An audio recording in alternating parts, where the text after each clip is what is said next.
Hi, welcome back to another episode of the Big DK Energy Podcast. My name is Danny K, or the DK in the Big DK Energy. So, one county is very notorious in the state of Florida, and that is Duval, which hosts the city of Jacksonville. And many big names have come out of Jacksonville, including Leonard Skinner, 38 Special, and today's guest. Having done business consulting for martial arts studios and has even been an instructor himself, he is a black belt in both karate, and I totally forgot the name of it, but it's being awesome with nunchucks. And he's come to become a very credible source in his field, is even being mentioned on Joe Rogan a few times. So, with that all being said and done, please help me introduce today's guest, Mr. Rob from McDojoLife. Yeah, what's up, man? Thank you for having me on the show. Of course, thank you for making it all the way out, especially it's a 2-hour drive from Jax. Yeah, well, you can say it's a 2-hour drive, you can say it's just a 2-hour drive, so. Oh, okay. Just a 2-hour drive. I love that reframing. It makes things a lot more positive now, does it?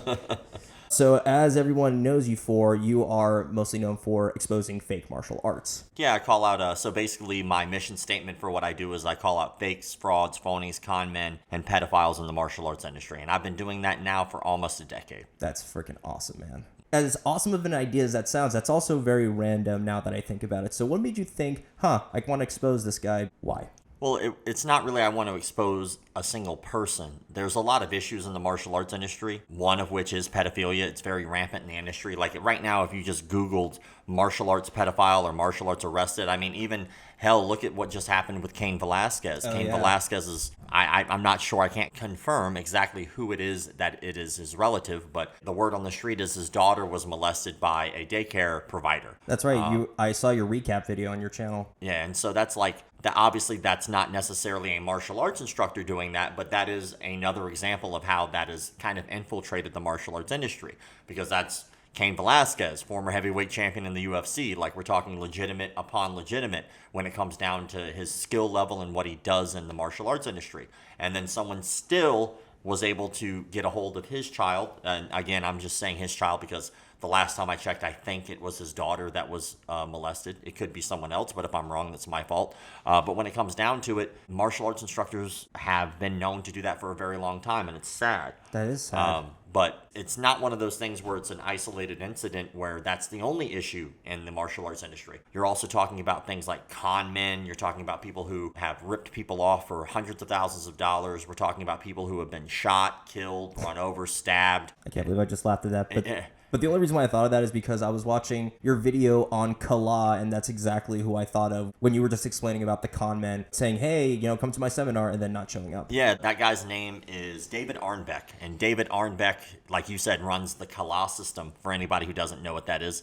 And he shot a student. He literally shot a student because he was doing gun disarms with live ammunition. So he was on a gun range. He also was on gun ranges using live ammunition, disarming people with guns that had bullets in them, which is actually quite illegal in South Africa. So the gun range owner kicked him off. Actually, I'm doing a part 2 to that because I interviewed a lot of people who also were affected by him. Lied about his resume online, completely fibbed about that. I mean, he set up several seminars around the world, never showed up, refuses to give any refunds whatsoever to any of those people. He almost, if he actually ended up sexually abusing anyone, he would almost meet all the criteria that I have for what a McDojo is in one person. It's impressive, actually.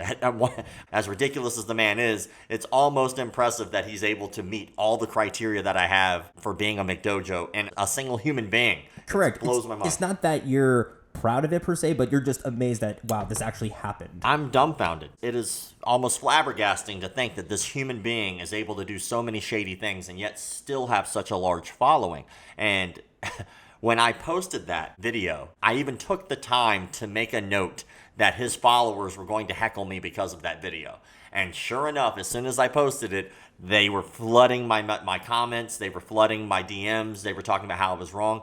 But if you really look at the cognitive dissonance that was going on with those people, he admitted to everything that I said that he did. He himself admits to everything. He admits to shooting a student. He admits it was due to his... Didn't he thank you even for making those posts? Well, I don't remember exactly how he worded it, but he did allude to not having an issue with the fact that I did it. And so I remember, I don't remember that exact moment in the video, but I do remember something along the lines of him not having a problem with it. And as a matter of fact, even after I posted that, he went on to his personal page and started like ripping into me of like I was a coward, that I wouldn't talk to him on my own. I was like, I'll go live with anybody. I was like, I don't care. And so he did. He joined me live on my Instagram page. We had a very cordial conversation. And that was before, actually, just to back up, before I made the full breakdown about him, I had posted a video of him disarming someone with live ammunition. And that was an issue. And then after that, I looked into him more, found out all kinds of very, very weird things that he had done, illegal things that he had done. And then I posted a full video about it. Now, once again, I'm still happy to talk to him face to face. I'm still happy to talk to him online.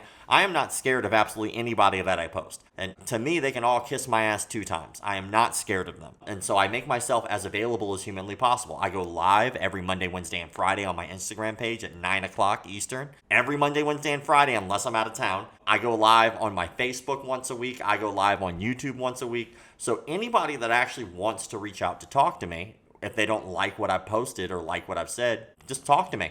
We'll talk about it live. Okay. I mean, I'll join your live just to say, hey, Rob, and then, probably just exit. Or not exit, but, just linger for a little bit. Yeah, people do that all the time, and I like those conversations. I learn a lot from those conversations. I learn a lot from people who I've never met, who have different backgrounds, who have different histories and cultures and experiences, and it teaches me a lot. But the main reason I go live, or ever went live to begin with, was specifically because these frauds get in my comment sections and start arguing. It's like, why? Be an adult. Just talk to me. What are you going to do? Are you going to tell me you did not do those things that I clearly caught you doing? Because that would be the conversation. Dang. Well, yeah, those guys do suck, and thank you for what you do, because they probably would cause a lot more harm if people were not informed of what these people do. For example, constantly over social media, there's the Detroit threat management guy, Dale Brown. Yeah, he's literally being memed all over TikTok and Instagram right now, so I don't know if you've seen that. So if you want to know something really funny, people blame me for his success. Wait, for real? Yeah, they really do. And which is partially true, partially not. Part of why he's been so successful is, one, he has a management team. Like, he legit has a management team now. If you go to his page on his Instagram, it even says managed by so-and-so. So he actually has a legit management team. Oh? But I had posted a video on my TikTok. It was last year, about mid last year. And when I had posted that up, I had more followers on my YouTube than he did. I had more followers on my Instagram than he did. I had more followers on every social media than he did. He had already been someone who had been in the industry for a very long time. He already had a documentary about him on Vice that happened years ago, like almost a decade ago. And even in that documentary, he is quoted as saying, we're going to do things for people, but we're going to charge them a lot of money and get rich in the process. So he's purposely doing this for money, which is fine. There's nothing wrong with that. The issue that I have with Dale Brown specifically is the fact that Dale Brown is teaching things that are hot dog shit. And like, for instance, one of the videos that I was mentioning that kind of went viral, that kind of boosted his fame, was on TikTok. I had posted a video that he had taught his daughter how to basically dodge a bullet. There was a gun pointed at her head. There's another instructor there. I'm assuming he's wearing the Dale Brown garb, their uniform. Instructor has a gun pointed at the little girl's head, which is an airsoft gun. She moves her head out of the way. She does not put her hand on the firearm whatsoever, so she's basically dodging a bullet. She reaches up, disarms the gun from the adult. Now, because that's totally possible. Yeah, that's not going to fucking happen. But if it was done mechanically correctly, then it wouldn't be so bad. But there's been multiple case studies of, can this work? Can you actually dodge a bullet? So what they've done is they've used simunition rounds with somebody with like a helmet on. Oh. And they tried to see if the person can actually get the gun disarmed before getting shot. Got it. 90% of the time, the person got shot. Of so course. It's like, obviously last-ditch effort resort kind of thing, but none of that would be move your head and then, oh yeah, I also should probably grab the gun. You would move your head off the line and grab the gun at the same time, because what happens is, what he does, and a lot of people don't understand this, is he does a magic trick. It's a very simple magic trick, and anybody who's listening can just go back, watch any of the stuff that he's done, and watch any of the gun disarms that he does. He specifically tells the person who's holding the firearm when he's demonstrating the disarm how to react. He tells the person specifically, he says, all right, when you see me move, pull the trigger. That's a very specific thing you're telling someone for a demonstration. You're not telling them, I want you to hold on to this gun with your life. No matter what you do, don't let me have this gun. He's not saying I want you to try to pull the gun back away from me. Like, he's not saying any of that. Okay. So if you watch any of his gun disarms, the person's arm is extremely extended all the way out, and then as soon as he moves his head offline, the person pulls the trigger because he didn't give them the command of, I want you to shoot me. No matter what I do, I want you to try to shoot me. So they follow directions. They pull the trigger once and then they stop, giving him plenty of time to try to make sure that he can get the gun disarm down. Now, there was a gentleman, his name was Kenji, and Kenji actually went to his facility and shot Dale Brown like 5 times during one of these exercises. And it went viral, and then he got mad about that.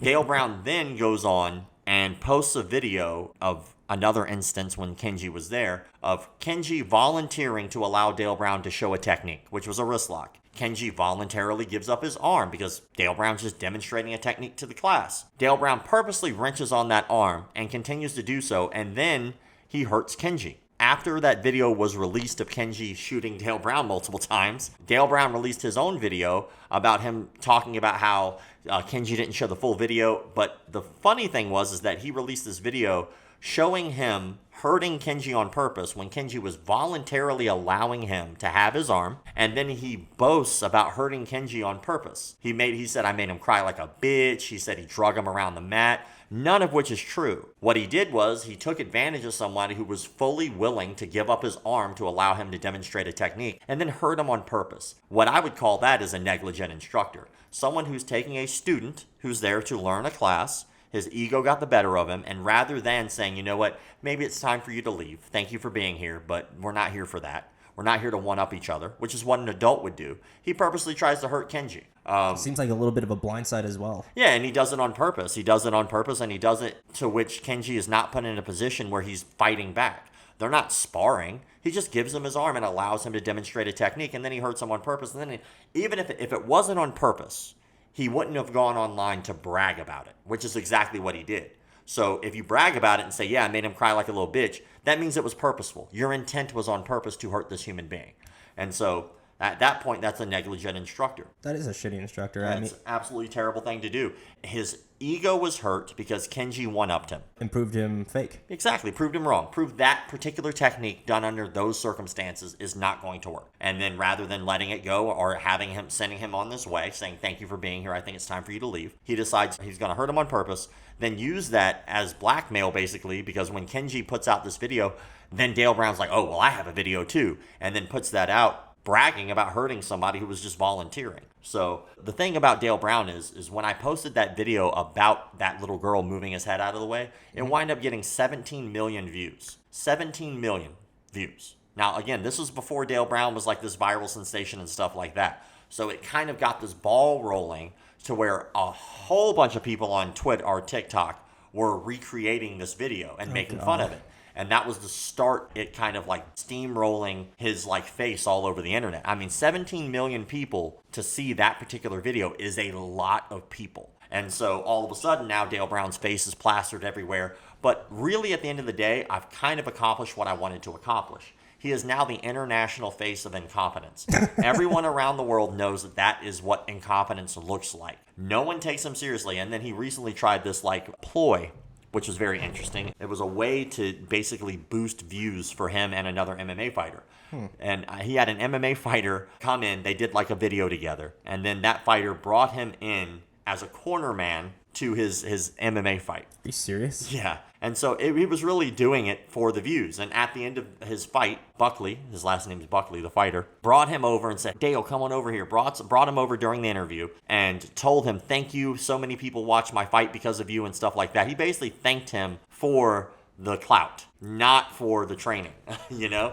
And then, like, of course, people, you know, at the end of the day, in order for Dale Brown to get anything out of this, then Buckley has to give him a little nod for any kind of training whatsoever, or that Dale's legit, right? Training in quotation exactly. Marks. And so it's a trade-off. Buckley gets all these views because Dale Brown is internet famous. Buckley, on the other hand, has to give a nod back to Dale Brown so that way Dale Brown gets something out of it. So it really was just a big clout chase, which, again, there's nothing wrong with that, except for the fact that Dale Brown is pretty much just full of it. Then there's been multiple times where Dale Brown's been proven wrong. I wouldn't have a problem with Dale Brown if. The caveat would be he would admit that he's not the end-all be-all. There are other people who are better in the industry than him at certain things. For instance, if he's teaching jiu-jitsu, which he's not belted in jiu-jitsu whatsoever, but if he's teaching jiu-jitsu and you have someone like a Henner Gracie or someone out there who's laughing at what he's doing, why wouldn't you take the time to say, you know what, maybe I did it wrong. I should listen to the person who's been doing this specific skill for their entire life and is better than me. Why don't you come in and teach us how to do it better? That would be a good instructor who actually cares about his students.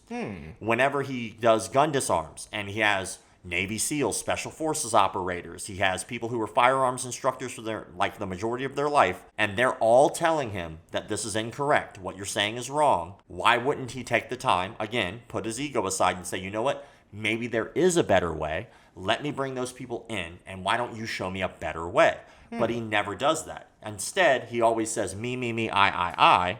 Dale Brown got it right. Dale Brown's the best. Dale Brown's the man. I don't need to listen to anybody else because we got it. We got all this street credit from Detroit. Like, we live in Detroit.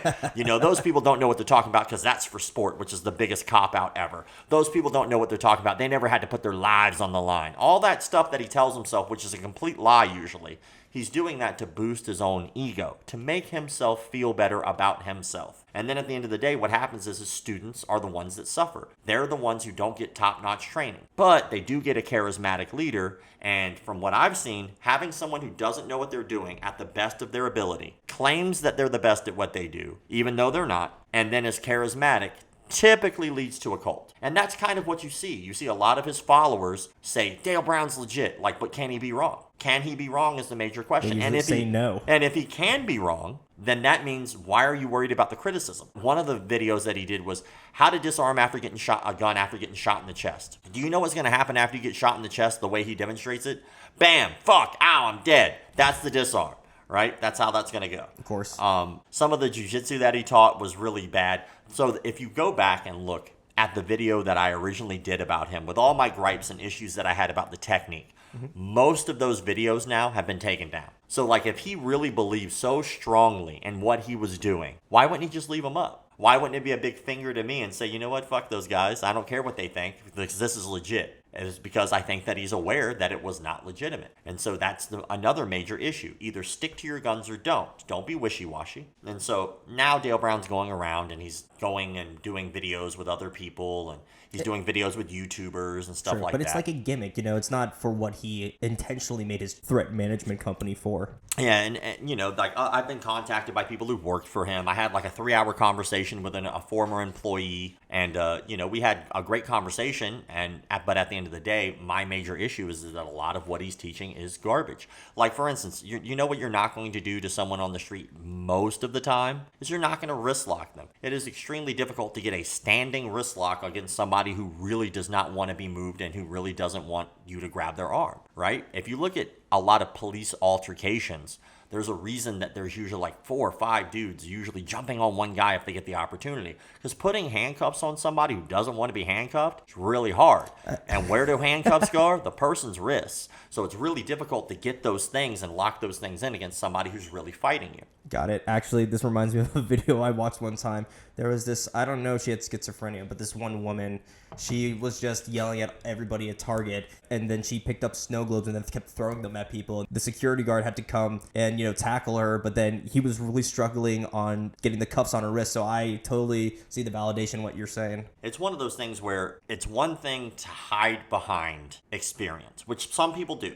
Some people hide behind experience. They say, well, I did this, or I have this accomplishment. And David Goggins has a really good saying. He takes all his medals and he puts them in boxes and he never sees them again. The reason he says that is because those are old accomplishments. He's trying to get a new accomplishment. He's not trying to sit on his laurels and say, you know what, I did all of this, so I don't need to progress. I don't need to get any better. And so that's what Dale Brown does. It's like he goes, we've been doing this in Detroit for X amount of years. That's great, but continued education is important no matter who you are. Understanding that you don't know everything is very important to being a good instructor. Continued education is important for anybody in any field to get good at anything. Like, if you want to continue to get better, you have to understand that the world evolves, people evolve, things that you're learning need to be kept up with. The moment that you become a failure in this industry is the moment that you sit down and go, you know what, I know everything. And so now what's happening is he's pivoted. And, good on him. Good on him for a business decision. Because every time I see him out and about, that's him not training people at his facility. Every time I see him with a celebrity, good. That's him not training people. Like, people think that I'm upset at his success. I'm not upset at his success. I actually think it's a fucking great thing. Because now when people look at him, they look at him differently. They don't look at him as an expert. They look at him as a fraud who just happens to know this celebrity. He's incompetent, but look, he happens to be on this show. And so that's awesome. Get money, get paid. Good for you. If that's what you were going for in this industry, congratulations, you succeeded. Does that make you a good person? No. He makes himself seem like he's the saint of Detroit. Like, he charges these people. He charges them money. And then another thing. Apparently a lot of money, too. Yeah, and his facility's in Ferndale. It's not in Detroit. It's outside of Detroit. How far?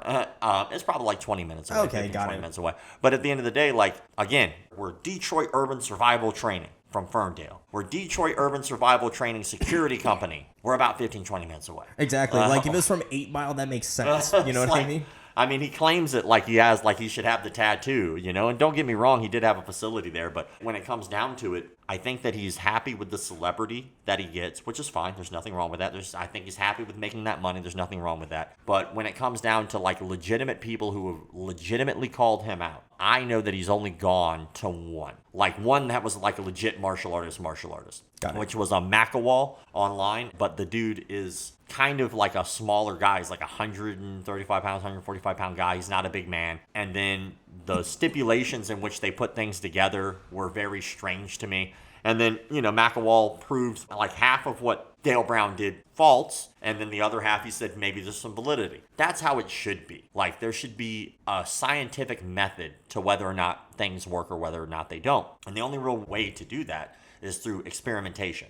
You have to experiment with these things to see if they do or don't work against different people, different body types. Mm-hmm. And another thing to remember is just because something might work for Dale Brown doesn't mean it's going to work for everybody else. Correct. If someone's 4'11", they're not going to be able to do the things that he's able to do. I don't know what his height, but I can tell he's more than that. Yeah, he's a bigger dude. And so, it's all about scientific experimentation. You need to be able to have case studies. You need to be able to have this. And when you just say the words, oh, well, I know because we did this in the streets, that's bullshit. But the reason that that's bullshit, I'm not saying he hasn't done any of that stuff in the streets, but I'm saying that a lot of the stuff that he's talking about that he's done in the streets, he has not.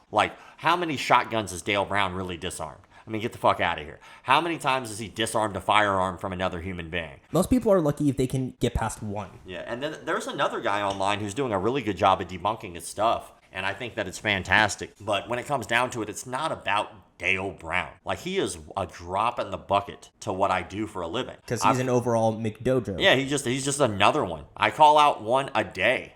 So, he's just another one that just happens to be seen by the public now. Got it. So, okay, eventually what's going to happen is people are going to find out about his taxes. People are going to find out about his military record. People are going to find out about all that stuff. And when all that stuff comes out, then he'll bury himself. I don't need to worry about it. I put out my information. I move forward. That's pretty much how I work. I respect it. And so I'll ask you one more thing. You were mentioning that the guy from Kala and even, I guess, this Dale Brown guy, you said it would knock all the check boxes off. Yeah, I mean, I have a checklist. Okay, that's what I meant, checklist. So you have your checklist of what a McDojo is. So to you, what is a McDojo? So I have 5 rules for the page. The first one is pedophiles. I don't think pedophiles should be anywhere in the martial arts industry whatsoever. The second one is lying about your belt rank or your fight record. The third one is unsafe training practices and cult-like behavior. The fourth one is no-touch knockouts and mislabeling technique. Oh my God, those. And then the final one is shady business practices. And so you have these 5 very specific rules, and no one's ever argued that those things are bad. And so that's the thing. The martial arts industry is very fickle. People like to argue about the stupidest, most semantical garbage ever. People will argue about how long it takes for you to get a belt. But they'll be okay with one person getting a belt that quick, but not okay with someone else. So they'll look at Taekwondo, some Taekwondo schools, and they say, that's a belt factory, you'll get your black belt in 2 years. But then they'll worship BJ Penn, who got his black belt in jiu-jitsu in 3. So is it the rule or is it a guideline? And so that's important to be able to solve the issue. You have to name the issue and have a solid, concrete answer for what a problem is before you can fix it. And so many people in the industry have just been eating each other alive because that's a McDojo, they charge too much. That's subjective. That's a ridiculous argument because too much to you is not too much to someone else. That's subjective. How quick it takes to get one person a belt and how quick it takes this person to get a belt is subjective, because you're allowing to look at BJ Penn and go, well, BJ Penn did all these great things. Are you saying none of these people in Taekwondo did any of these great things? Another thing is, what about their individual challenges and things that they've had to go through? I've taught people who had cerebral palsy. Do you think they're going to have the same issues that I would have? No, they're going to have a much higher hill to climb. And so does that mean that they're never going to be able to get a black belt because they can't do that technique you can do because they don't have the use of their right arm, or they can't walk from point A to point B correctly? And if that's the case, okay, that's the case. And at that point, you just say anybody who has that particular disability can never get a black belt, but you never will. And so since we're going to give them black belts, then we need to change the standard of what a McDojo is instead of this petty infighting garbage, which makes no sense. And actually makes no sense at all, other than people just trying to feel better about themselves because of their ego. Got it. Oh, dang. All right. Well, thank you for saying what is the proper guidelines in order to be considered legit. I mean, isn't that your slogan? Yeah, keeping martial arts legit is the tagline. And that's really is the goal. At the end of the day, I could care less about any of the people that I post. I don't know them. I have no clue who they are. They might cure cancer for all I care. What I'm showing is the second or the video that they have put out there to the world. They themselves put it out, that they're proud of, that is clearly breaking one of those rules in one way or another. Got it. Yeah, I remember watching one of your videos, and somebody mentioned that, you can definitely tell how fake the practitioner is based on how many black belts there are. But unlike those fake videos, you are an actual black belt. No, sorry, you have 2 black belts. And I want to talk more about your personal history with martial arts. Yeah, for sure, man. Well, what do you want to know? So, first of all, what got you into martial arts? So I was born with a cleft lip and palate, so I have scars on my face. And so I was going through a lot of surgeries when I was a child. And because of that, I was constantly in bandages or had stitches and things like that. So going to school, I got picked on and teased quite a bit. Oh, dude, I'm sorry to hear that. And then, you didn't do nothing. So, if anything, you're more famous than them now. It's all good. Maybe. I don't know. Nor do I care. It's I think that thinking about stuff like that in a negative light, you have an option. Anything that happens to you, you have an option. You can look at it as a bad thing or a good thing. Those are options. Those are choices. I totally feel that. No matter what your emotional state is, it's still a choice. You can make a decision to go, this is a positive thing because of these reasons, or this is a negative thing because of these reasons. I knew about that growing up because I was actually diagnosed with Asperger's when I was much younger. So I know all about that. Yeah, man. It's a choice. And so at the end of the day, I just choose to look at it in a positive light. I mean, it allows me to do my career now. It allowed me to do travel quite a bit. It's allowed me to do a lot of things that I truly enjoy that I might not have ever done unless I did go through those things. And so when I was younger, I wind up getting jumped by a group of kids in middle school. Oh? Yeah, and they beat me for about 5 minutes. The only reason I remember it being 5 minutes was because from the time they started beating me, which was when the bell rang for the class to be out, to the time the next bell rang, it was about a 5-minute gap. And so they beat me for about that long. And then I remember laying on the ground when I was getting kicked and beaten on, and I saw 2 teachers just kind of watching the thing happen, and they did nothing about it. They didn't stop it. They didn't step in. And so after the bell rang, they all scattered and ran. And then who was now my best friend now was an acquaintance back then, and he was late to that class, and so he winds up coming up after everything was over, and I was just laying on the ground, and he picked me up and he started walking me to the nurse's office. And when he was walking me to the nurse's office, he happened to have a bunch of free trial cards in his hand because he was already in martial arts. Oh, no way. And so he handed me a card and he said, "You need this."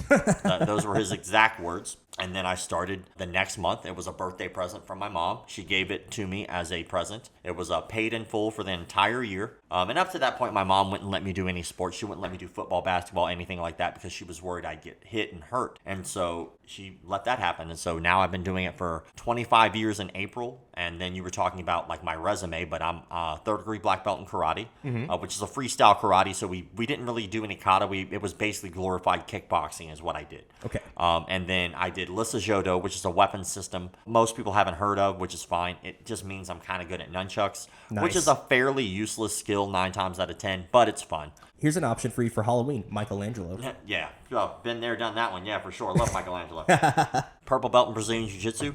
6-0 amateur boxer, 4-2 amateur kickboxer, and I was on an international kickboxing team for 2 years. We traveled and did sport martial arts tournaments and kickboxing tournaments. And then I've been doing martial arts business consulting for about a decade, and McDojoLife now, I guess it would be coming up on a decade in April. Dude, that's so awesome. That's such an amazing story. And, well, one, I'm sorry you were bullied when you were much younger, but like you said, you've decided to make some positive changes through all that crap, and now look at you. You're so successful, man, and I'm proud of all the accomplishments that you've made. Yeah, I don't know. I think that a lot of people look at success in different ways, and I think that I look at it maybe in a different way. I'm not sure if I do. I'm sure other people feel the same way. Like, a lot of people happen to follow me, but that doesn't make me successful. And I get paid well to do what I do, but that doesn't make me successful. I think what makes me successful is I'm able to get up in the morning and do the thing that I really like to do. Whether or not I had money or not, whether or not I was rich or not, whether or not I had followers or not, none of that matters. Like, at the end of the day, again, that's subjective. That's very subjective to what makes someone happier and what makes somebody feel like they've reached where they wanted to reach. Like, none of that shit really matters to me. People often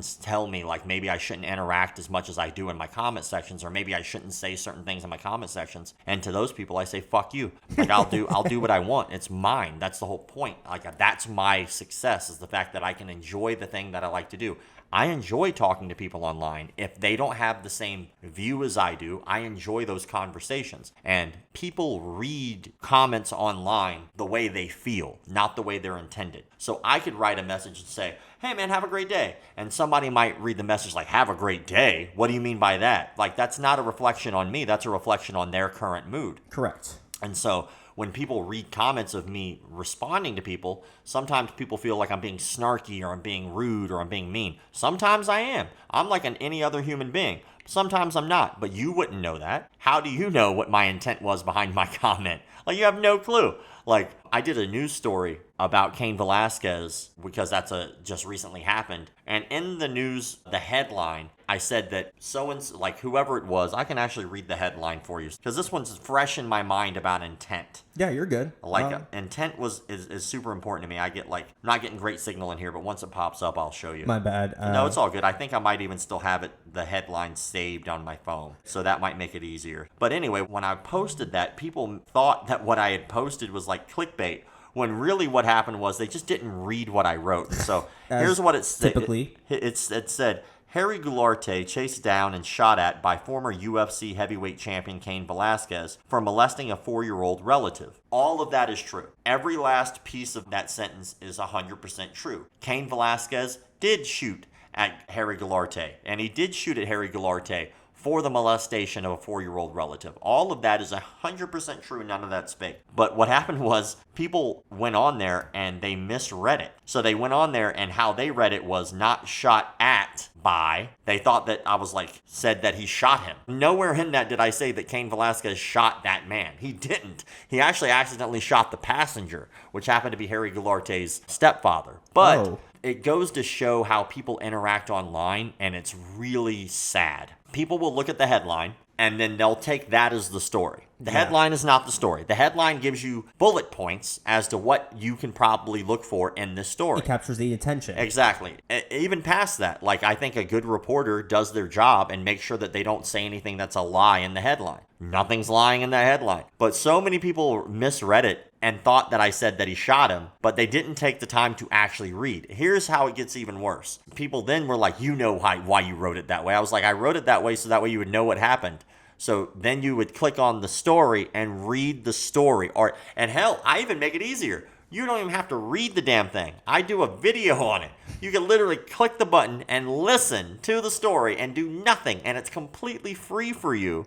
And people still complain about that. That goes to show you the state of the laziness of people online. Not only laziness, but utter ignorance. To take the time to write a paragraph. It takes people longer to complain online than it would for them to read something twice. So it's a rule of thumb for construction is measure twice, cut once. Yep. Why do you measure twice before you cut once? Because you might have fucked up the first time.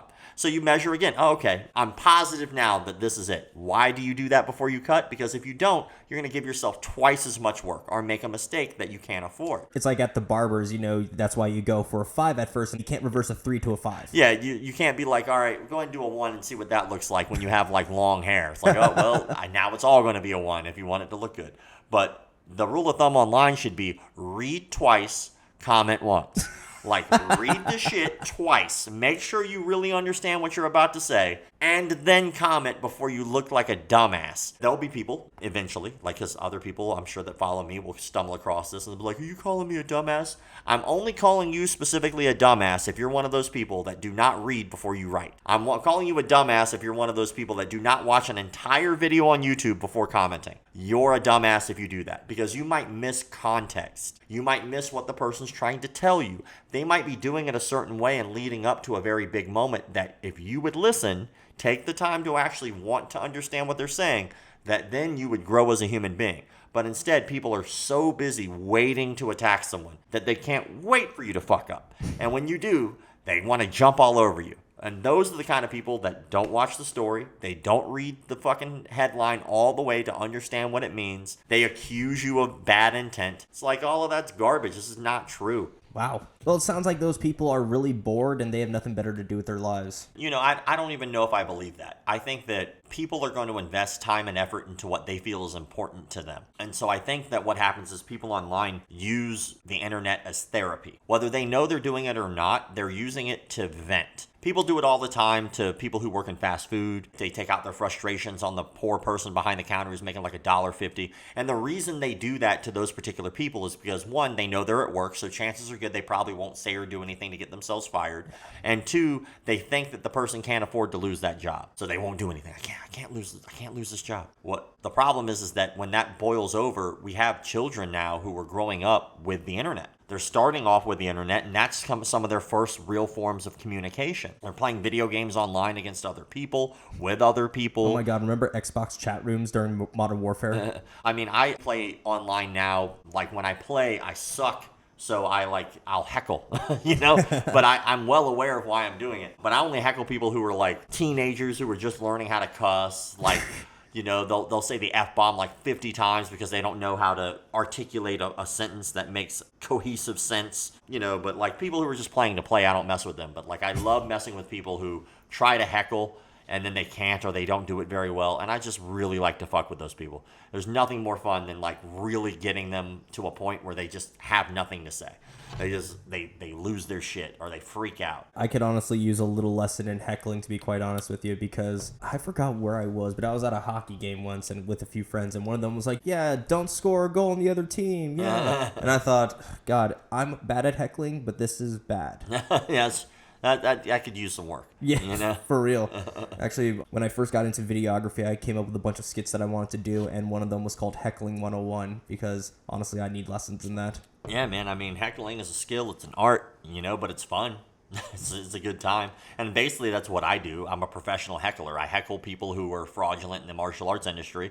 And so I poke fun of them. You're kind of like an insult comic at the same time. Something like that. I try not to go out of my way to mess with people about things that they really can't help and stuff like that. But certain things, certain people, you can help. Like, you can't help if you have scars. That's different. You can't help if you have a physical disability, if you have a mental handicap. That kind of stuff I typically stay away from. But like, let's say hypothetically you look at somebody like a Mikhail Rybov, whatever, he's one of the heads of Sistema. But that dude's like, he's a martial arts instructor, and a part of martial arts is health and fitness. This comes with the territory. But the man is sitting down in a chair half the time he's demonstrating things. The man is definitely obese. I'm not saying that because I'm making fun of fat people. I'm making fun of him specifically because by definition, he is obese. And so when it comes down to it, it's very difficult for me to look at somebody like that when I know what it takes to be legitimate in your field. Now, there are definitely guys who are bigger, who are very fantastic at martial arts, who have done a great job at what they do. But there are people like that who are lying to people, and then also on top of that have all of these things. Like, people say size does not matter, but that is a huge lie. Would you rather be hit by a bicycle or a bus? Like, I'd rather be hit by the bicycle personally. And so size does matter. It is a factor in a fight. Also, your personal health, your cardiovascular, your endurance, your ability to be aggressive, your technique, your height, your reach. All of these things matter. And so if you're out of shape, that is going to drastically affect your ability to defend yourself. Maybe not even last a single round. Well, like it's just a fact. Like if you are unhealthy, you're an unhealthy person, it's going to be very difficult for you to be good at any athletics. So what do? You work your way up. And then when we think about the people who are in charge, the people who are in charge of those things should be at the pinnacle of those things. They're leading by example. And if you have a hard time leading by example, no matter what that reason is, then maybe you shouldn't be in charge. Maybe you should not be that person. Take a step down, let somebody else take those reins who could give a better example. But then ego comes into play, just like Dale Brown. Yeah, like power, money, fame, all of those things can wind up getting to people's heads. And Steven Seagal is probably a great example I was of that. literally just about, when you said obese martial arts instructor, the first person that comes to mind was Steven Seagal. And just to touch on this, like if you have some type of underlying medical condition, that is much different than you just not doing the work. And so eating Twinkies every day. Or like, when it comes down to like, or you have depression, or you have an injury, or there's a million reasons that you could be heavy. There really are. But what you can't do is you can't try to lie to people and say that it's healthy when medically it is simply not. So when I see somebody like a Seagal, I really feel bad for that particular individual because, one, he's famous. He's always going to be famous. He's going to be famous for a long time now, probably till he passes. But probably after too. Yeah, when he was first in when he first got his big break, he was a martial arts instructor teaching Aikido. And the story is that, which I don't know if it's true or not, I can't verify, but the story is that he had one of the first American opened Aikido schools in Japan. Like he was the first person to do that. Which, if that's true, congratulations. That's a huge thing. That's a big deal because being the first in something can never be taken away from you. There will never be another person to be the first in doing that. But he was in really good shape back then. If you go back and watch some of his original movies, he was in pretty good shape. He was a tall guy. He was kind of a leaner guy, kind of gangly, and he was teaching either a producer or a director martial arts at the time. And that producer or director, I don't remember which one it is, was like, you know what? I think you'd be great in a movie. And that's like a dream. That's a dream of any martial artist, is to stumble into fame like that and just be like, you're going to be a martial arts superstar now. That's a dream. And so Seagal wind up making some amazing movies. He really did. His first 4 movies were great. They were just so good. Is Under Siege one of them? Under Siege was a little later on down the road. I think that might have been his 4th or 5th movie at least. But Under Siege was definitely his biggest movie for sure. That was a huge deal. Yeah, my dad raved about that one. I fucking loved Under Siege. And I still do. I can't take away... Everyone remembers the cake scene. Yeah, the cake scene, the stripper pops out the cake, or Tommy Lee Jones and him getting into a knife fight, or, the fact that he kind of did that role really well, I think was also a surprise because he always just kind of plays himself. He does. He always squints his eyes and talks like this, and now I'm going to kick your ass. He's just a funny dude. Naturally. It's not intentional either. It's just how he is just kind of comical. But then, I think that what happened is down the road, he starts having a lot of yes men in his corner, a lot of people who just want to be around him for fame or fortune or whatever. And I think, just like anybody else, I think that got to his head. It boosted his ego to the point where now he's a little bit more narcissistic. And he may have already had those traits, but it definitely didn't help. The fame brought it out. And then he starts doing things like molesting women, which he did several times. He starts doing things like assaulting actors on set. He did that several times. There's a lot of stories of him doing that.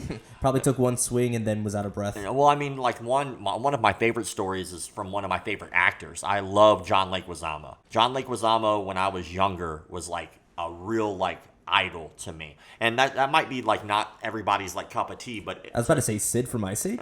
Yeah, I love John Leguizamo, but he used to do these one-man stand-ups where it was him playing every character. But it was a stand-up comedy, but it was also telling the story of his life. And so he did one that I absolutely loved. I had seen that so many times where it's his life, and he's playing all these different characters of people in his life, but he's such a good actor that he does it well, and you really can feel like there's more than one person on the stage. He does a great job at it. And so I remember seeing that, and like I always kind of followed him. And I remember seeing him on Arsenio Hall. And when he was on Arsenio Hall, he talks about a movie called Executive Decision, which was a movie that they kind of did the old bait and switch on the trailer. They had like other actors in that movie. John Leguizamo was one of those actors, but they had Steven Seagal in the movie. But he's only in the movie for like the first 10 minutes, and then they kill him. But he talks about Steven Seagal coming on set for like, I guess, their first day. And everybody's just kind of hanging around chilling, and he goes, "Listen up, I'm in charge. My way is the law." And then like John Leguizamo thought he was joking. He thought he was joking, and so he laughs. Like he really thought it was a joke. Oh God! And so Steven Seagal like comes up to him and fucking elbows him in the chest. What? And yeah, he assaults him on set, and then he's just like in that position where he was like, "Fuck, man! Like this is Steven Seagal. He's no matter what you say about Steven Seagal, he's still like 6'4", 200-something pound guy, and now 300-something pound guy. Exactly. But like back then, he was still a big dude. And so, like, somebody like an actor who has never trained martial arts, at least formally, it seems, to my knowledge, to have this big, imposing man, like, punch you in the chest or elbow you in the chest out of nowhere is, like, very weird. But that was a story of him assaulting somebody. So he was on another movie. I don't remember which one it was, but I think it was the one with him and DMX or something like that. And so he was on another movie, and there was a scene with a boat. And I guess Tom Arnold was also in this movie. Oh, my God. Tom Arnold. Yeah, so he's on this set, and like one of the doors is not like a real door. It doesn't actually go anywhere. It's a prop door, but it opens and closes, but it opens to like off the boat. So like if you open that door and take a step, you're going to fall off the boat. And so Steven Seagal was having some type of a rant or some type of issue during that time. And so he was being a dick. And while he's yelling at everybody, like he starts walking, he's holding this door. Oh my God. And so nobody was like telling him that, because he was being such an asshole, nobody told him that door went off the boat. Wait, don't. Never mind. Yeah, he just fell off the boat. So that was something that happened. Oh my God, that's really funny. You know, so people have all these Seagal stories, but I really feel bad for the dude. Like, he's not a bad guitarist. Like, he's a big blues fan. He has a blues band. He's just kind of a dick. And like, he would be like a great representative for martial arts if he wasn't an asshole. It's like, I feel bad because I feel like he almost is a product of the system and his own success. He was just an Aikido instructor. And then over time, it seemed like he became a meme. He just kind of became like basically what Dale Brown is. He just kind of became this like weird caricature of himself where he could be so much bigger and better. But like at this point, he probably doesn't give a shit. The 80s action star doesn't really exist anymore. You don't get that anymore. You don't get the Van Dammes and the Chuck Norris and the Bruce Lees. That you get people like Scott Adkins, who's a phenomenal martial artist. But all this stuff just goes like straight to digital, or like it doesn't wind up like really boosting his career because basically he is the 80s action star, but we're no longer in the 80s. But he's so good. And it's so sad to see. Michael Jai White is another extremely talented martial artist. And at the same time, it's like you see him like in certain things, and then you see like 5 movies that he does just go straight to digital. And like you don't see him on the big screen as much as you used to. These great martial artists who kind of seem to have kept themselves in check a little bit. People give Michael Jai White shit because he said that he could probably beat up Bruce Lee. But the truth is what people don't really want to hear is the fact that Bruce Lee never was a real fighter. Like, and I'm not saying he wasn't like a fighter, that he didn't spar people. What they don't like is the fact that he was never a professional prize fighter. That's just a fact. Okay, got it. It's just a fact. I fucking love Bruce Lee. I think Bruce Lee's amazing, but you have to be a realist about your shit. And like, he was never a professional fighter. That was not his job. He was an actor. Mm-hmm. He was a philosopher. He was a writer. He was a fantastic role model for martial artists to want to be. He affected so many people to join martial arts. It's ridiculous. And if I had to guess, he's probably one of the biggest reasons that people, when I was a kid, were joining martial arts. Okay, see, that's the thing too. Like, I was kind of looking back at it, and it looked like in the 90s, it seemed like martial arts, for the whole family was kind of the thing. Like I said, I did Taekwondo until I was... I forgot what age, but I was a brown belt, and I joined Taekwondo because my mom is Korean, and as you know, Taekwondo is the national sport of Korea. Mm. So, for example, at my first tournament, there was like the grand master of our school, and she was just talking with him as if they were both just waiting for the bus together or something like that. I just thought that was kind of cool. I'm like, oh, cool, mom's cool with the grand master and all that. Yeah, that's cool. I think that over time, what's happened is right now, 1993 was the start of more like a renaissance in the martial arts industry. 93 was when when the first UFC happened. And that was a huge moment for a lot of people in the industry to kind of take a look at this experiment that was going on of what martial arts style was the best. And it was always a question, but it was never like a real thing. You got like The Lie, like you got, of course you got like Bloodsport, which is a complete made up fantasy. Yeah. But that was pawned off as a real story, but it's not. So all that fantasy stuff was there. So the Gracies get together and they wind up making this actual tournament, which is great. It wind up being, obviously this huge success over a long period of time. At the time, it wasn't. You could only get those on VHS back in the day.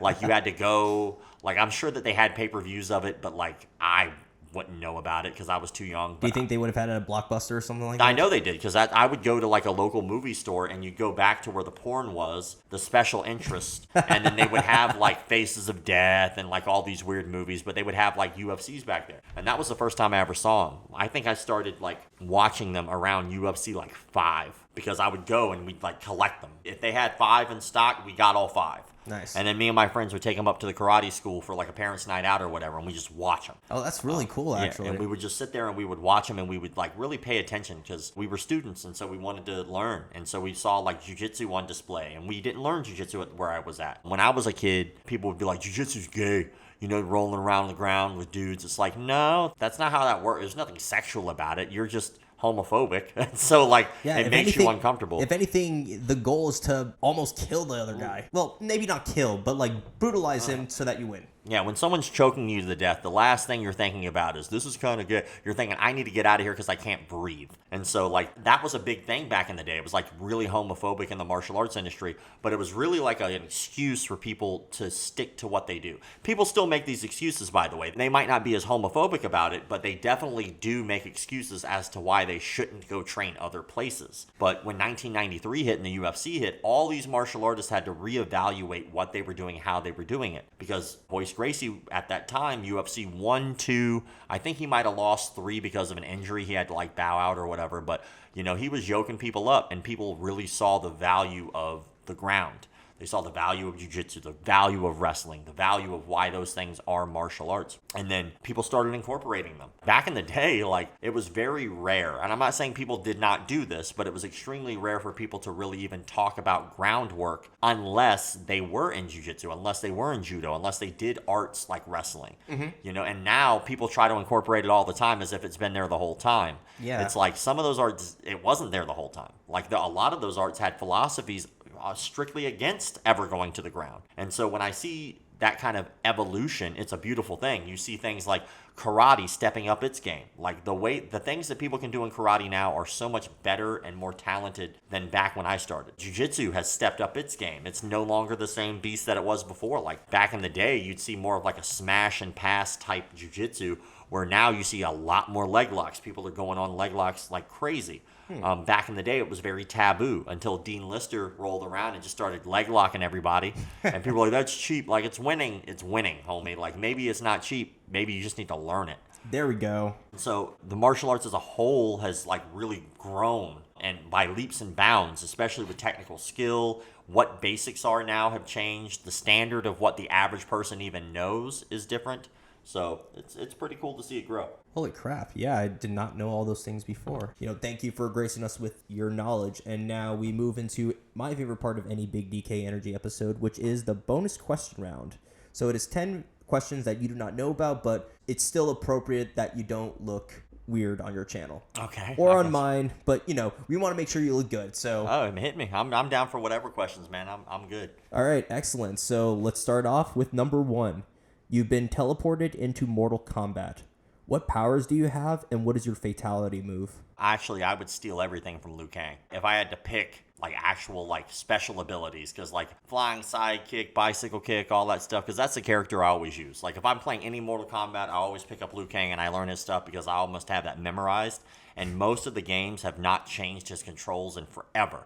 Like, you hold down the button, you let go, he'll bicycle kick. Back forward, or back forward kick, or whatever it is, will let you, like, fly and kick. But I guess I would have to, if I could, I would steal all the things from my page that would allow me to, like, knock people out with my mind, or, ninja smoke bomb and disappear and then, like, pop up behind people. But if I had, like, a fatality, I always had this idea for a fatality where you would grab someone by the dick and you'd pull and it like unzipped their body. Oh my God. And then like their body would just fall off, but their skeleton would still be there. That would be like the one that I would do. Wow. Okay. I don't think I'd ever expect that answer from anyone, but thank you for bringing it into the I played ether. a lot of Mortal Kombat over the years, man. I got them. I can tell. Number 2, it's the zombie apocalypse. What's your role in the group, and describe your loadout? I usually, with stuff like that, would be in like a number 2 position. I probably wouldn't run things because I always think there's somebody better at doing it than me. So I would probably try to get like a number 2 position where I'd still have some authority, but at the same time, like all the final decision making would be left to somebody much smarter than me. But if I had a loadout, I mean, I would just use what I actually have at my house. I mean, I have everything I could possibly need. I'd probably have my Glock. I'd probably have my AR. I have like a great pair of boots. I have a plate carrier. I'd be good to go. So. Oh yeah, you're all prepared, man. Yeah. Number 3, you're sitting front row at an MMA main event. Who are the 2 preliminary matchups, and what's the main card? Lastly, who are you sitting with? Can be friends, family. Well, actually, I can just tell you the time I was sitting front row at a main event. I had a feeling you did, so. Yeah, like I actually have a pretty good story behind it too. I was in Atlanta, Georgia, and it was my birthday weekend, and I was up there for something. I don't remember exactly what it was for, but my birthday happened to be then. Mm-hmm. And so I looked just because I was looking to see what there was to do in Atlanta, and Joe Rogan happened to be in Atlanta and he had a show he was doing. And so I looked to go buy tickets and they were sold out. And so I wrote him a message and I asked, hey, I noticed that your show is sold out. Will they be selling more tickets? Like, is there extra tickets I could buy? Will they be expanding the auditorium? I wanted to buy tickets. And so he was like, well, I'm sorry it's sold out, but here, I'll give you 2 tickets. Like, I have some waiting for you at will call. I was like, that's really cool. I really appreciate that. Damn, that's pretty cool. That was cool. And then I went, the show was awesome. It was really funny. And then after that, the next day, I'm sitting down having lunch and I'm supposed to be going back home that day. And so I get another message from him and it said, hey man, what are you up to? Are you going to be watching the UFC tonight? And I was like, well, I don't have tickets, so I'm not going to be able to go. And he goes, oh, don't sweat it. I got you 2 tickets. And I was like, dude, that's so nice of you. And he asked nothing in return, by the way, for any of the things that he's ever done for me or anyone I know. He is always just given. Wow. And so that always means a lot. And so I wind up going to the event and I start trying to find out where my seat is. So I start showing the ticket to the people who are working in the venue. Mm-hmm. And they were like, we don't know where the seat is. And I asked like 3 different people who didn't know where the seat was. And so after that, they got their manager and the manager was like, oh, these are floor side. These are ringside seats. Holy crap. And I was like, oh man, that's awesome. So I wind up being 3 rows back from the cage. And no it was way. Beautiful, beautiful seats. And the fight that was going on was Izzy Adesanya versus Kevin Gastelum. And that happened to be the fight of the year. That was the fight of the year that year. Wow. And Look so at that. it was just an awesome experience. And the dude has never asked for anything in return. The dude has never wanted me to do anything for him.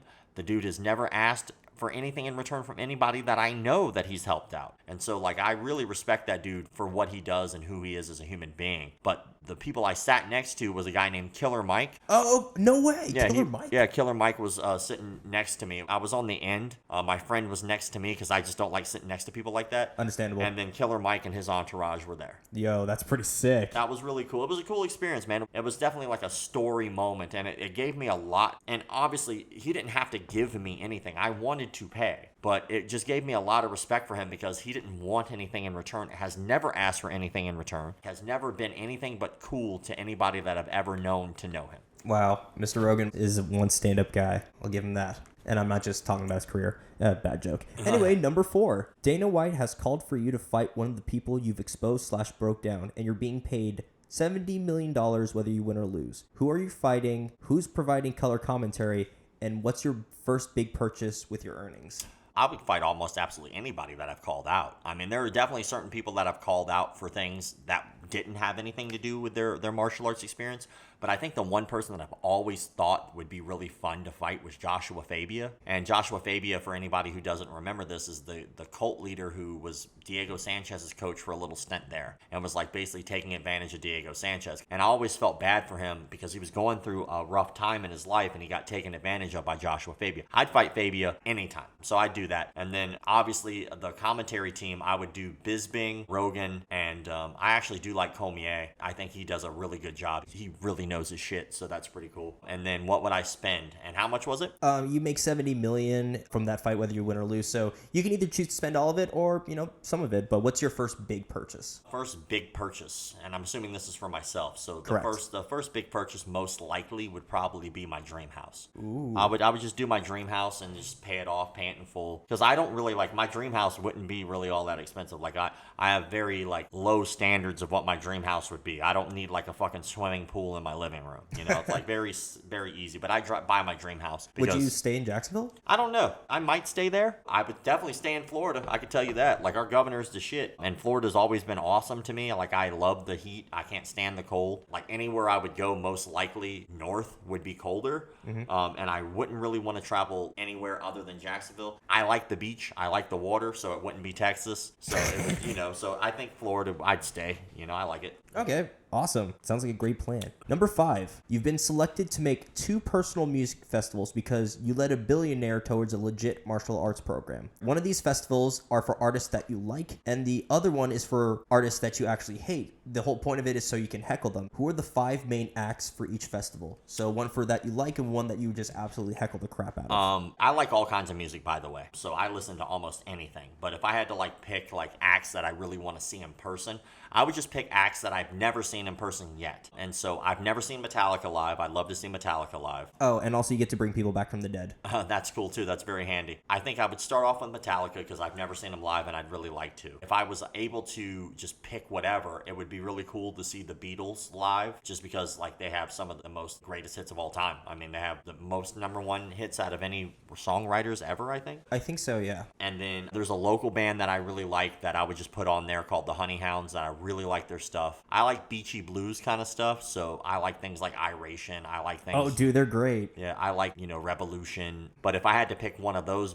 type of bands, then I would go with Collie Buddz. I like Collie Buddz a lot. His stuff's the shit. Also, he's a follow the page, which I found I geeked out a little bit over that. Oh, dude, yeah. I would too. And then I think I only had one band left. I'm not exactly sure who it would be, so I might have to come back to that. But then bands I don't like, I'm not really a huge fan of Screamo. I don't like not being able to understand what the fuck someone's saying. So anything like that. I'm not really a big fan of super old school depressing music. I like my shit to be a little bit more upbeat. Okay. So makes sense. I probably put Jewel on there, and I'm not saying Jewel's terrible. I'm just saying I don't want to have to kill myself after I leave a concert. Oh my god. So I'd probably, that'd probably be one. Who else? Just to heckle somebody. I mean, probably at this point, was it Neil Young? No, Neil Diamond. Neil Diamond. Oh, sorry, no, it was Neil Young. You're right. Neil Young. And Neil Young recently had that shit with Rogan, right? Yeah. But I would heckle the fuck out of him mostly because of how he handled it, not because of what he did.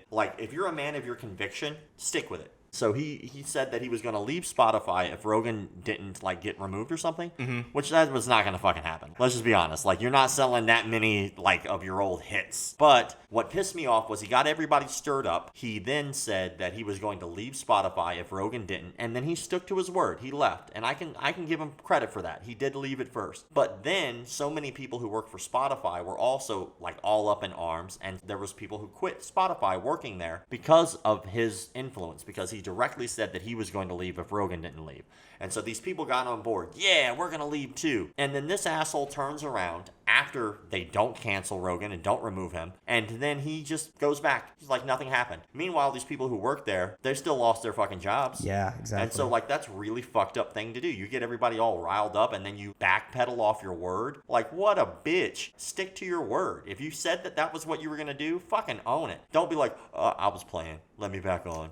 Yeah, those moments. That was my bad. Oh, by the way, all you people who were fired or quit, y'all are still fired or quit. That's all on y'all. What a dick, man. I'd heckle him for sure. Total dick move. Do you want to come up with 3 more artists? I don't really have any, man. I don't know if I hate enough bands to really be that way. But I would heckle him for sure. Okay, fair enough. You know what? Yeah, that was a dick move. Boo, you suck. For real, man. He probably hasn't heard that in a while. Number 6. Describe your ideal range day, and if every gun was legal, what 5 guns would you shoot? Oh, man, that's easy. I always love shooting the Desert Eagle. It is only good for the range to me. Like, I wind up hitting a target at 600 yards with the Desert Eagle. Wait, for real? Yeah, for real. Killcliff, one of our sponsors, flew us out to the mountains, and we did like this really awesome trip. There were all kinds of MMA fighters there. Like Ryan Bader was there, Joe Benavidez was there, Robbie Lawler was there, Chaz Skelly was there, and we just had this blast of a time. And our last day there, we went to the range, outdoor range, and that was like one of their like challenges at the range for us. They were like, can you hit this target at 600 yards with the Desert Eagle? And like first shot, boom, ding. I was like, there's no way I could recreate that shot. Like, that's somewhat luck and somewhat just I've been shooting since I was a kid. I have to pull out the Desert Eagle. The only thing I don't like about most Desert Eagles is when the round ejects, it ejects right into your face. Oh. That is like the most annoying thing. And it's like, it's a bullet. Like, we're not talking about a little bullet, but that's a fun gun to shoot. I think I would pull out the SAW. I really enjoy shooting the SAW. I think I would pull out the 50. You got to have the 50 on a range day if you can. No, absolutely. I like the Glock 40, which is their version of the 22. I think so, yeah. That is probably one of the most fun guns I've shot in a really long time, so it's just a fun gun to shoot. And then I would have to do the AK. I mean, staple. I have to do the AK. Like, it's just the 5.56 round, not 5.56. 7.62. Thank you. And I think would that be all of them?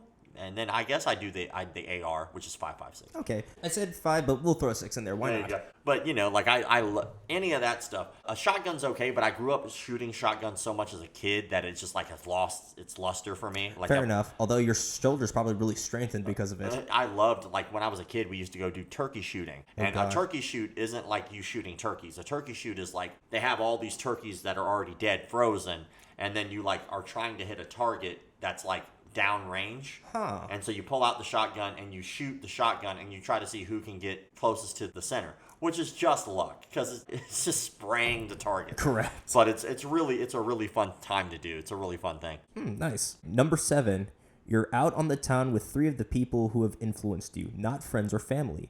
Who are you partying with and who throws up first? Well, obviously, I'll just go with people that have directly affected me. That works too. And so obviously Rogan has directly affected me and my career tremendously. And for somebody who's done so much for me, I still haven't even met the man. I think that would be fun. Plus, he seems like a pretty fun dude to hang around. I've seen a lot of his stuff where he's just like dicking around, like when he's backstage or hanging out. Seems like he'd be probably fun. He probably seems like a dude that would probably fuck with you a little bit, but I'm kind of into that. I like fucking with people a little bit too, so I think that'd be fun. There's a gentleman, his name's Jonathan Sadowski. Mm-hmm. Jonathan Sadowski is actor, producer. He actually produced the movie 8-Bit Christmas that just came out this last year on HBO Max. But he's directly helped me out a ton. Like, he's helped me. Like, he'll be the reason that my documentary comes out, most likely. No way. Because of the people he's introduced me to. And, like, he kind of got the ball rolling, introduced me to our director. Our director has pushed us down the road. But that is directly because of my relationship with Jonathan Sadowski. So if it wasn't for him, I probably wouldn't be where I am when it comes to my movie coming out, which will change my life when it does. And then, but you said people I don't know.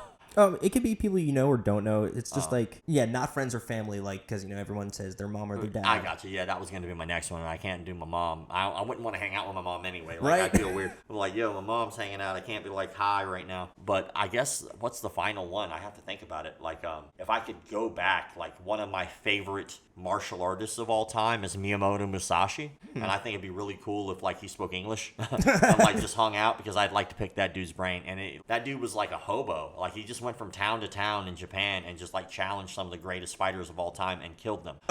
He just killed them. Yeah, he just killed them. Like, he was just he was the greatest sword fighter of all time. And wait a minute. Yeah, now the name is coming back to me. Yeah, and so like his stuff, like his writings and like a lot of like his history and stuff that he's done is like really resonated with me. So I think that'd be cool too.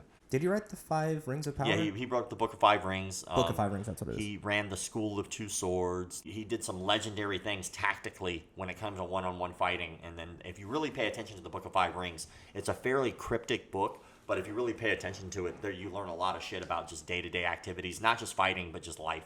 I actually have that on my Audible. I'm going to have to take a look at that when I get the chance. But number 8, you're having a sparring session with 3 of your favorite fighters of all time. Who's training you and whooping your ass?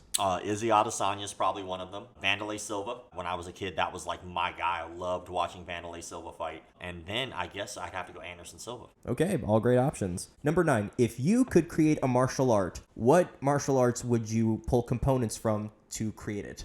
Shooting. I think that people underestimate that shooting in itself is a skill, and I consider it a martial art. It's an art of war. You're understanding how to kill another human being with a firearm. You're understanding the consequences. So I would definitely, shooting would be one of the top ones. And what I would do is I would fill in 5 ranges of combat. So the 5 ranges of combat are pretty simple. The first one most people don't talk about, but it's projectile range. It's when any war starts or when any altercation happens, it's the first readily available option. I can pull a gun and shoot you. I can throw something at you. That's projectile range. Most people don't even discuss it as if it is a range, but then whenever we get into major wars, what's the first thing we do? Dropping bombs, throwing mortars, like shooting rockets.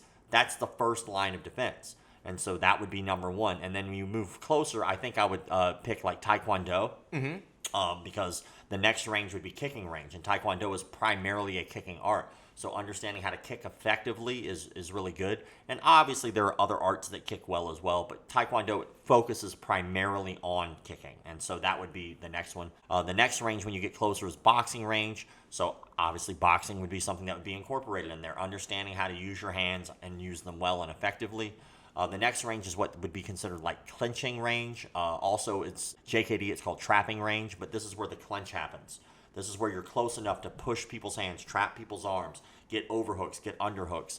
And so that next art would probably be judo. So I can understand how to effectively clench well to be able to throw somebody. But it's hard because in that range, Muay Thai is also an extremely effective art. It's extremely handy to have in that particular range. So that would be a toss-up between one or the other. But then finally would be grappling range, and obviously that would be jiu-jitsu for me. Yep. Or wrestling, either one of those. But jiu-jitsu I like because not only are you working on the same concepts about positional dominance, but you're also working on submissions as well and not just pins. We're having such a great time that we're already at the last question. And it's a question that I ask everybody, but the answers always vary. And that is, what is your best, most recent accomplishment? I would have to say probably where we're at with our film for our documentary. We've worked on it for 3 years, and every day we hack away at it a little bit more, little by little, getting it closer to being finished. And recently we were able to speak with a company called UTA, which is United Talent Artists or Agency.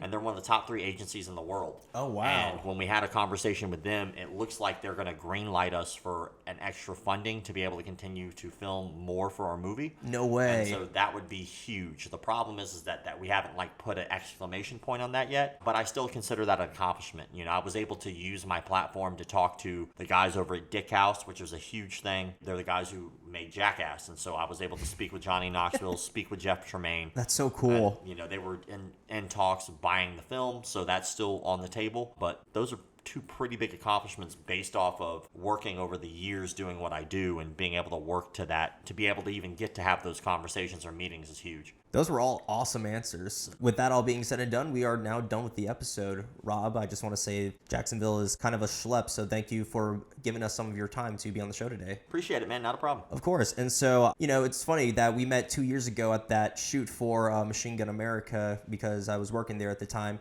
And, well, one, you know, I know you're a very busy guy who has some prominent people following you, but, you know, you're just a down-to-earth guy and, you know, you're just chill and cool. And what you do with your content besides giving people something enjoyable to watch is you're exposing people to con men, and therefore they don't have to fall into the traps that other people have in the past. So you're kind of preventing fraud from happening. So it is for all those reasons that I think you, Rob from McDojoLife, have big DK energy. I try. You know, it's long and to the right now, but, you know, we all have good dick days, bad dick days, and today's a good one. Great.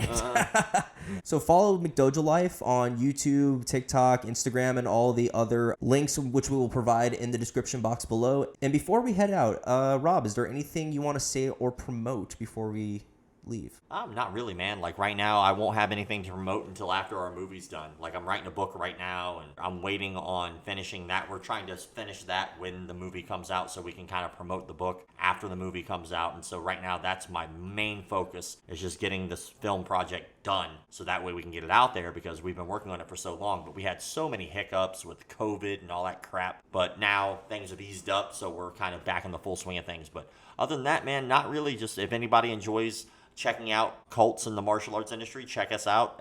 We're trying to get our YouTube up. Right now we're at 67,000 followers, and I'm trying to get up to 100K by the end of the year. Got it. I just subscribed yesterday. I appreciate that. So anybody who likes our stuff, feel free to share it because that's how we grow. Awesome. And that's right. Just follow at McDojoLife. He will give you a definite chuckle you will need for the day. And with that all being said and done, I'm Danny K of the Big DK Energy Podcast, and we're signing off.